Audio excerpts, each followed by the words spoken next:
नमस्कार विद्यार्थी मित्रांनो, टी परीक्षेसाठी आज आपण समाजशास्त्र आणि सामान्य विज्ञान या विषयाचे प्रीवियस क्वेश्चन स्पष्टीकरणासहित पाहणार आहोत. म्हणून आजचा व्हिडिओ हा शेवटपर्यंत पहा आणि व्हिडिओ आवडल्यास, प्रश्न आवडल्यास व्हिडिओला लाईक आणि सबस्क्राईब करा. तर आजचा पहिला प्रश्न असणार आहे, मुरुंबदेवाचा किल्ला आणि खेळणा किल्ला यांची छत्रपती शिवरायांनी अनुक्रमे कोणती नावे दिली होती? तर या प्रश्नाचं उत्तर असणार आहे पर्याय क्रमांक 1, राजगड आणि विशाळगड. तर मुरुंबदेवाचा किल्ला या किल्ल्याला राजगड आणि खेळणा किल्ला या किल्ल्याला विशाळगड अशी नावं दिली होती. तर पूर्वीचं नाव आणि नवीन नाव आपण या प्रश्नामध्ये बघणार आहोत. तर तोरणा किल्ला, तर तोरणा किल्ल्याला पूर्वीचं नाव हे तोरणा किल्लाच होतं आणि नवीन नाव हे प्रचंडगड दिलं होतं. स्वराज्याचा पहिला किल्ला त्यांनी जिंकून स्वराज्याचं तोरण बांधलं होतं. त्या किल्ल्याचं नाव काय आहे? तोरणा किल्ला आणि नवीन नाव आहे प्रचंडगड. त्यानंतर मुरुंबदेवाचा किल्ला, तर या गडाला राजगड हे नवीन नाव दिलं होतं आणि ही स्वराज्याची पहिली राजधानी होती. त्यानंतर रायरीचा किल्ला, तर रायरीचा किल्ला म्हणजेच रायगड, तर स्वराज्याची ही दुसरी राजधानी होती.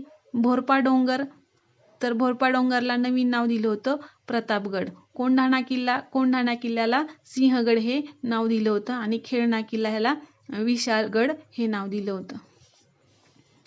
पुढचा प्रश्न आहे, पृथ्वीवर सूर्य पूर्वेला उगवतो व पश्चिमेला मावळतो, कारण पृथ्वी स्वतःभोवती पश्चिमेकडून पूर्वेकडे फिरते.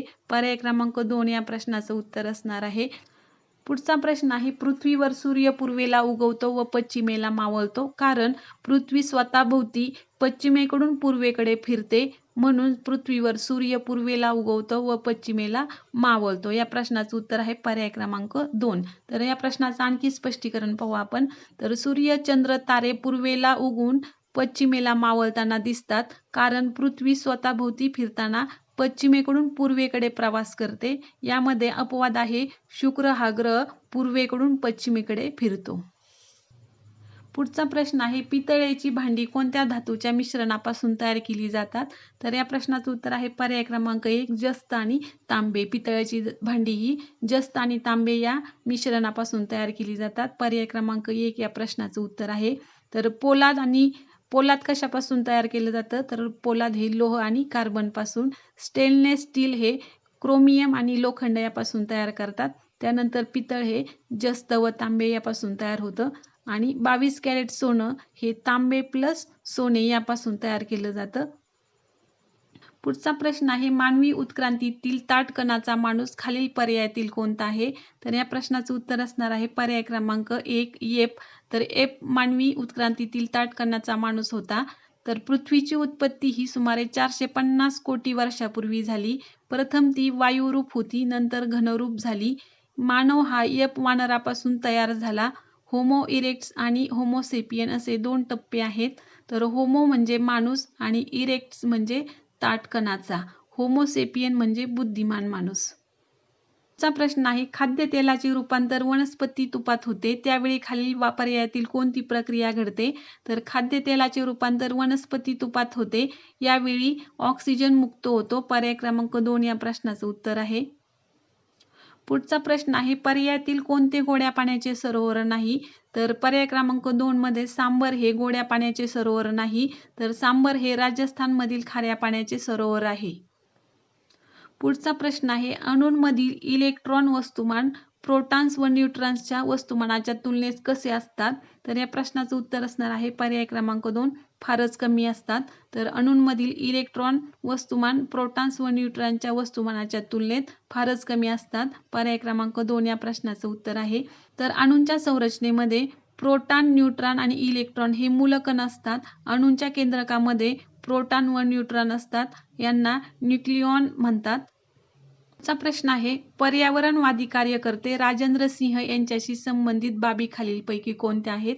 तर पर्यावरणवादी कार्यकर्ते राजेंद्र सिंह यांच्याशी संबंधित बाबी या पर्याय अ आणि पर्याय क या आहेत. तर अ मध्ये तरुण भारत संघ आणि क मध्ये पेड बचाव पेड लगाओ पदयात्रा, म्हणजेच पर्याय क्रमांक 1 या प्रश्नाचं उत्तर आहे. पुढचा प्रश्न आहे, मानवाचे किती दात पडून पुन्हा नव्याने येतात? तर या प्रश्नाचं उत्तर आहे पर्याय क्रमांक 2, 20. तर मानवाचे एकूण 20 दात पडून पुन्हा नव्याने येतात. साधारणपणे 6 महिन्यानंतर बाळाला दात येऊ लागतात. 3 वर्षानंतर बाळाला दात येतात त्यांना आपण दुधी दात असं म्हणतो आणि हे दुधी दात 20 असतात. पुढचा प्रश्न आहे, खालीलपैकी निसर्गातील सफाई कामगार म्हणून कोणाला ओळखले जाते?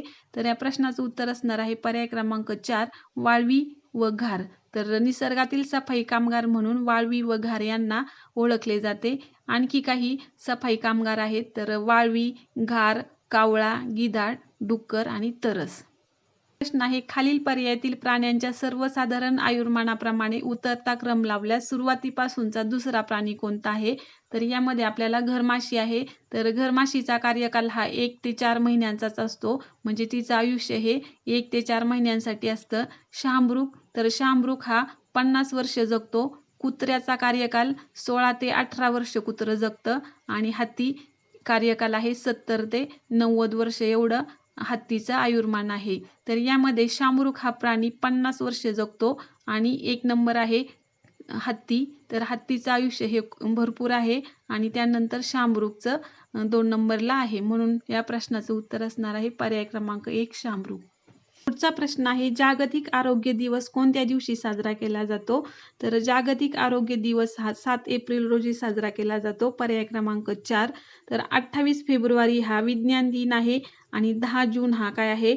जागतिक दृष्टिदान दिन आहे. पुढचा प्रश्न आहे, सौर घटाचा वापर करून खालीलपैकी कोणकोणत्या ठिकाणी वीज पुरवठा करता येईल? तर सौर घटाचा वापर करून अवकाशातील मानवनिर्मित उपग्रह, त्यानंतर औषध साठवण्याचे शीतकपाट, वीज तापक, स्वयंपाक करणे आणि दुर्गम भागात पाणी उपसणारे पंप या सर्वांसाठी सौर घटाचा वापर केला जातो. म्हणून पर्याय क्रमांक 4 या प्रश्नाचं उत्तर असणार आहे. प्रश्न आहे, भारताच्या उत्तर भूभागावरून समुद्राकडे वाहणाऱ्या कोरड्या वाऱ्यामुळे खालील पर्यायातील कोणत्या ठिकाणी पाऊस पडतो? तर या प्रश्नाचं उत्तर आहे मच्छलीपट्टणम. पर्याय क्रमांक 3 या प्रश्नाचं उत्तर आहे. तर भारताच्या उत्तर भूभागावरून म्हणजे बंगालच्या उपसागरावरून कोरडे वारे वाहतात, त्यामुळे बंगालच्या उपसागराच्या किनारी भागामध्ये पाऊस पडतो. नंतर कारवार, करवती, मंगळूर ही अरबी समुद्राच्या किनारी भागातील ठिकाणी आहेत व मच्छलीपट्टणम हे बंगाल उपसागरातील ठिकाण आहे. पुढचा प्रश्न आहे, राज्यघटनेनुसार शिक्षण हा विषय कोणत्या सूचीत समाविष्ट आहे? तर राज्यघटनेनुसार शिक्षण हा विषय समवर्ती सूचीमध्ये समाविष्ट आहे. पर्याय क्रमांक 3 या प्रश्नाचं उत्तर आहे. तर या प्रश्नाविषयी आणखी माहिती बघूया. तर संघसूची यात एकूण 97 विषय आहे. संरक्षण, परराष्ट्र पत्र व्यवहार, युद्ध व शांतता, चलन व्यवस्था, आंतरराष्ट्रीय व्यापार हे विषय संघसूचीमध्ये आहे. त्यानंतर राज्यसूची, तर राज्यसूचीमध्ये एकूण 66 विषय आहे. यामध्ये शेती कायदा, सुव्यवस्था, स्थानिक शासन, आरोग्य, तुरुंग व प्रशासन या बाबींचा समावेश आहे. त्यानंतरची समवर्ती सूची, तर या सूचीमध्ये एकूण 47 विषय आहेत. तर परीक्षांमध्ये या विषयांवरती प्रश्न विचारले जातात. म्हणजे संघ सूचीमध्ये एकूण विषय किती, राज्य सूचीमध्ये एकूण विषय किती, समवर्ती सूचीमध्ये एकूण विषय किती, तर यावरती प्रश्न हे येऊन गेलेले आहेत. तर समवर्ती सूचीमध्ये एकूण 47 विषय आहेत. रोजगार, पर्यावरण, आर्थिक व सामाजिक नियोजन, व्यक्तिगत कायदा, शिक्षण यावरील 3 सूची व्यतिरिक्त एखादा विषय नव्याने निर्माण झाल्यास त्यावर कायदा करण्याचा अधिकार संघ शासनाला असतो. हा अधिकार शेषाधिकार म्हणून ओळखला जातो. पुढचा प्रश्न आहे, खालील पर्यायातील परिसरीय घटकांबद्दल कोणते विधान बरोबर आहे? तर इथे प्रश्न बारकाईने वाचायचा आहे, कारण इथे आपल्याला कोणते विधान बरोबर आहे हे विचारलेलं आहे. तर यामध्ये आपल्याला गाव, शहरे, सामाजिक घटक आहेत, हे विधान काय आहे? बरोबर आहे. पर्याय क्रमांक 3 या प्रश्नाचं उत्तर आहे. तर या प्रश्नाबद्दल आपण आणखी काही माहिती बघू. तर नैसर्गिक घटक आहे. तर नैसर्गिक घटकांमध्ये भौतिक घटकामध्ये कोणकोणते घटक येतात? तर यामध्ये पर्वत, नदी, समुद्र, पठारे, अरण्य आणि वाळवंट ही काय आहेत? भौतिक घटक आहेत. भौगोलिक घटक कोणते आहेत? तर पाऊस, हवामान, वादळ, भूकंप आणि त्सुनामी हे काय आहे? भौगोलिक घटक आहेत. आणि अवकाश घटक सूर्य, चंद्र, तारे, ग्रह हे अवकाश घटक आहेत. तर भौतिक घटक, भौगोलिक घटक आणि अवकाश घटक हे काय आहेत? नैसर्गिक घटक आहेत. त्यानंतर मानव निर्मित घटक कोणते आहे किंवा मानवी घटक कोणते आहे? तर पहिला आहे सामाजिक घटक. तर सामाजिक घटकामध्ये संस्था, गाव, शहरे येतात. सांस्कृतिक घटकामध्ये प्रार्थना स्थळे, सण, उत्सव, नाट्यगृहे हे येतात. औद्योगिक घटकामध्ये कारखाने, बाजारपेठा आणि उद्योग केंद्रे. मानव निर्मित घटक रस्ते, धरण, पूल, इमारती आणि राजकीय घटक तर राजकीय पक्ष, शासन आणि निवडणूक. या प्रकारे नैसर्गिक घटक आणि मानवी घटक आहेत हे. पुढचा प्रश्न आहे, राष्ट्रपती हे टिंब नसतात. तर या प्रश्नाचं उत्तर असणार आहे देशाचे वास्तव प्रमुख नसतात. पर्याय क्रमांक 3, देशाचे वास्तव प्रमुख हे राष्ट्रपती नसतात.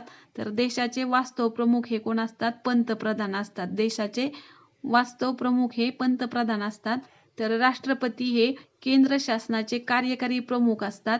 देशाचा प्रथम नागरिक राष्ट्रपती असतो आणि देशाचे घटनात्मक प्रमुख सुद्धा कोण असतात? राष्ट्रपती असतात. पुढचा प्रश्न आहे, प्रतियोगिता सहकारिता हे तत्व जाहीर करणारे खालीलपैकी कोण होते? तर प्रतियोगिता सहकारिता हे तत्व जाहीर करणारे लोकमान्य टिळक होते. पर्याय क्रमांक 3 या प्रश्नाचं उत्तर आहे. पुढचा प्रश्न आहे, कचऱ्यातील पदार्थाचा निसर्गतः विघटनासाठी लागणारा सर्वसाधारण कालावधी लक्षात घेता सर्वाधिक व सर्वात कमी कालावधी लागणाऱ्या पदार्थाची योग्य जोडी खालील पर्यायापैकी कोणती आहे? तर या प्रश्नाचं उत्तर असणार आहे पर्याय क्रमांक 1, थर्माकोल आणि लाकूड. तर या प्रश्नांचं आणखी आपण स्पष्टीकरण पाहू. कचऱ्याचे विघटन क्रमानुसार तर केळाचे साल हे 3 ते 4 आठवड्यामध्ये त्याचं विघटन होतं. कागदी पिशवी 1 महिन्यामध्ये विघटन होते. कपड्यांच्या चिंध्या 5 महिने, लोकरी पायमोजे 1 वर्ष, लाकूड 10 ते 15 वर्ष, चामडी बूट हे 40 ते 50 वर्ष, जस्ताचे डबे हे 50 ते 100 वर्ष, अल्युमिनियम डबे 200 ते 250 वर्ष, प्लॅस्टिक पिशवी ही 10 लाख वर्ष आणि थर्माकोल अनंत काळ. विद्यार्थी मित्रांनो, ही मागील परीक्षांमध्ये आलेले प्रीवियस क्वेश्चन होते. जर क्वेश्चन आवडले असेल, व्हिडिओ आवडला असेल तर व्हिडिओला लाईक आणि सबस्क्राईब करा. धन्यवाद.